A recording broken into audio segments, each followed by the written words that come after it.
Fala pessoal, tudo bem? Vamos começar a nossa aula número 3, dessa vez sobre cadeia alimentar. Me chamo Pablo Ricardo e sou professor de Ciências da Natureza, ou seja, Química, Física e Biologia. Nas últimas aulas, falamos sobre efeito estufa e aquecimento global, biodiversidade, a aula 2, e agora cadeia alimentar, ok?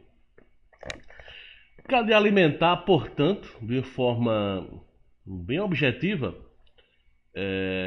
será o percurso de matéria e energia que se inicia sempre nos produtores e termina nos decompositores. Terá relação, portanto, com essa questão de alimentação e será, o ponto de partida aqui, importante destacar, questão de energia, de troca de energia, o fluxo de energia.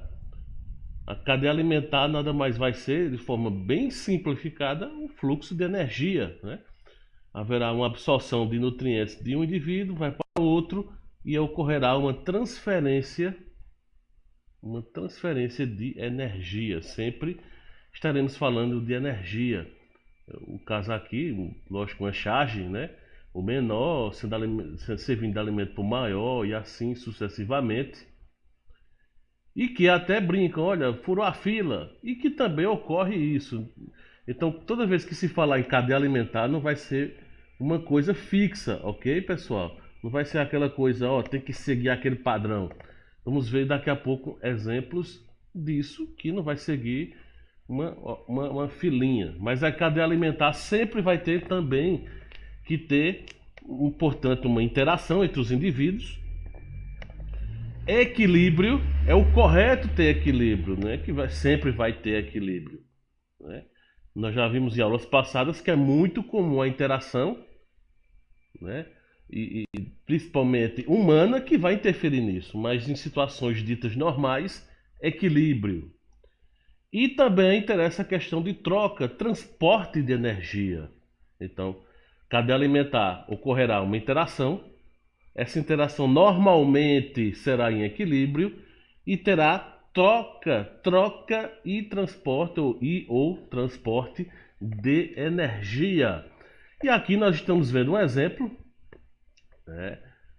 o produtor, no caso uma planta, ela pode servir de alimento a um roedor, que é a cobra, que depois uma ave de rapina. E todos têm um fato em comum, que é um dia morrerem e os decompositores entrarem em ação, ok?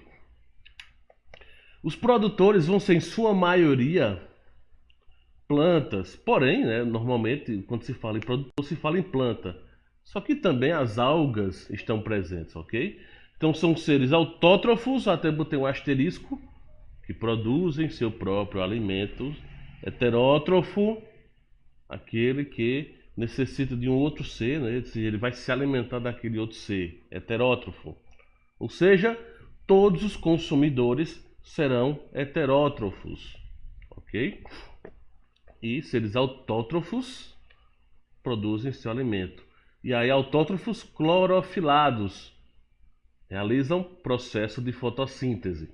Eu não estarei entrando em muitos detalhes sobre o processo de fotossíntese,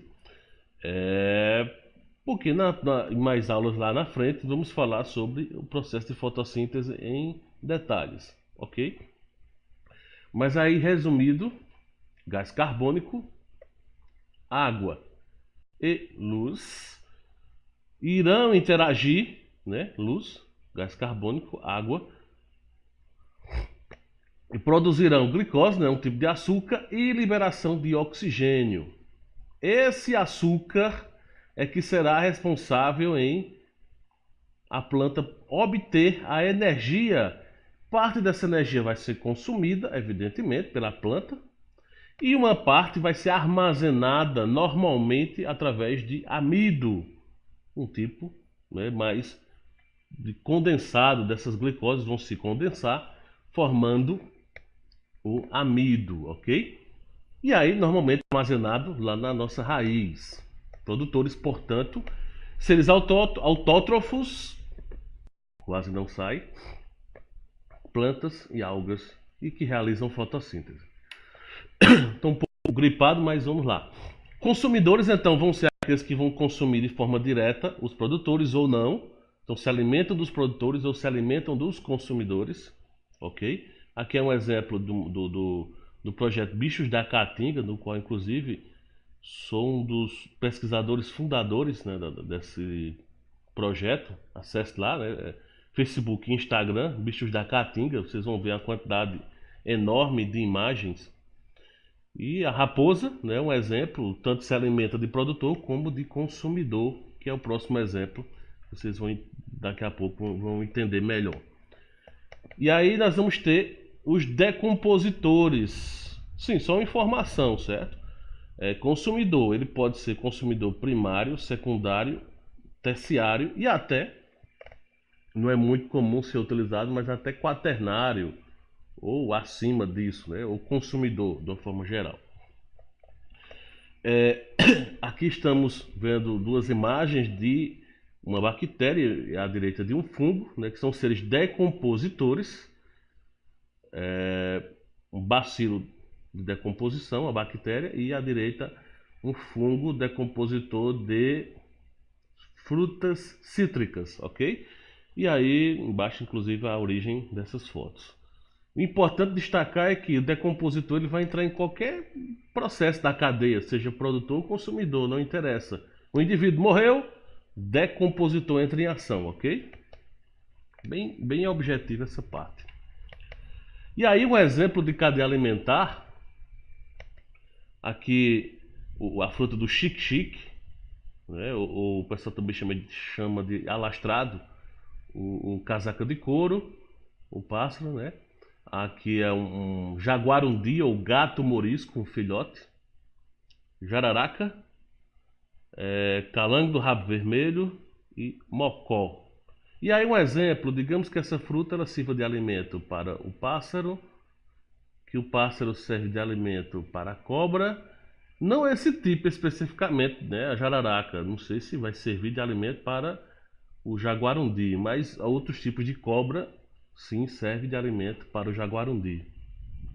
Então observe que nesse exemplo, o produtor, consumidor primário, o primeiro, que a cobra se alimenta dele, então consumidor secundário, a cobra, e o gato morisco ou jaguarundi vai ser um primário, secundário, terciário, ok?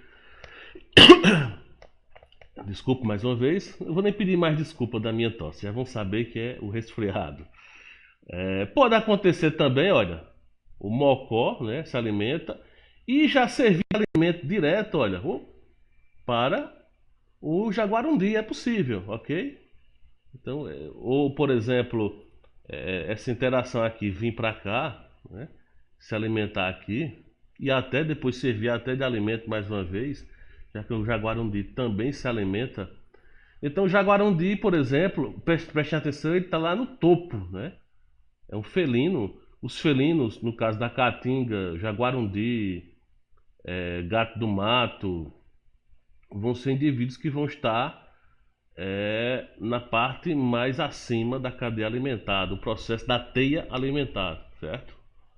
Um outro exemplo de que há uma mudança, é bem interessante ver, né? A fruta, a palmatória, a flor da palmatória, raposa, gato do mato, um tipo de lagarta aqui, um calango, aranha e formiga. E aí, o que é que vai acontecer? A formiga vai se alimentar dessa, né? A aranha vai entrar em ação, que vai servir de alimento do calango e que vai, então, produtor, consumidor primário, né? Secundário, terciário, olha, ele tem outra, é possível. Inclusive a própria raposa pode entrar aqui. Inclusive isso é um exemplo de que é possível um indivíduo, lógico, ele fazer parte de mais de uma teia. Por isso que eu destaquei lá no começo da importância de termos, de existir aquela questão lá da interação. Deixa eu voltar aqui. Interação, né?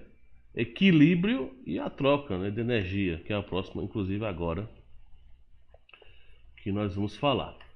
E aí vai ter a pirâmide de números, né, onde o produtor, o que essa pirâmide representa? Lógico, como vocês estão vendo aí, cada um dos setores. E observem que quanto mais avançamos, menor vai ser a quantidade, ou seja, vamos ter uma quantidade maior de produtor, uma quantidade um pouquinho menor do consumidor primário, secundário, terciário. É tanto que a quantidade de felinos, por exemplo, num local dito de interação normal, vai ter bem menor quantidade do que, por exemplo, um roedor como o mocó. O mocó vai ter uma quantidade bem maior do que de um felino qualquer, ok? E aí isso é uma questão de lógica. Já se tivesse muitos felinos, faltaria comida para esses felinos. Então é uma questão mesmo de ter tudo em equilíbrio. Isso é uma situação em equilíbrio, ok? Há um outro fator que essa pirâmide de números também pode representar, que é o fato de quanto mais avançamos nesse sentido aqui, menor vai ser a quantidade de energia. Ou seja, o produtor ele vai ter uma quantidade de energia, né? Ele produziu essa sua energia, que um roedor qualquer, por exemplo, vai consumir essa planta. Então esse roedor ele vai consumir essa energia, parte dela vai ser utilizada pelo próprio roedor e vai haver uma sobra, que essa sobra vai para o seu organismo, né? Então, mas houve uma perca, está até representando aqui na pirâmide. E aí digamos que um outro animal se alimente, então já vai haver uma outra perca e daqui a pouco outro se alimenta. Então quanto mais subirmos no processo da pirâmide aqui, vai haver uma perca de energia. Então esse pirâmide não só representa a quantidade de indivíduos, como também a questão de energia. Por isso que é preciso sempre termos uma quantidade maior de alimento, né, de caça para esse outro. E há alguns, inclusive, felinos que, por exemplo, não interagem entre si, não estão presentes quando o outro está. Então, quanto maior for o felino, menor vai ser a chance de ter outros felinos menores, já que esse felino maior, inclusive nas próximas aulas vamos falar um pouquinho sobre isso. Então esse felino maior vai se alimentar desses outros secundários ou primários, então não vai ter, né, alimento suficiente para os felinos um pouco menor. Mas aí o que interessa para a gente é entender que cadeia alimentar vai ser sempre voltada para o conceito de interação, de que tem que haver equilíbrio, não necessariamente sempre, mas uma cadeia alimentar perfeita. Pode ter surgimento de pirâmides desequilibradas, né? Tudo, como já vimos em aulas passadas, é possível. E entendermos que tudo isso é fluxo de energia, é o transporte de energia, certo? Esse é o principal conceito que nós temos que também lembrar sobre cadeia alimentar, teia alimentar, enfim. É basicamente isso que tínhamos para a aula de hoje. Até a próxima. Vamos estudar, bora estudar, né? Enem tá chegando aí, vamos cuidar. E próxima aula, inclusive falar um pouquinho sobre continuar, encerrar a parte de ecologia.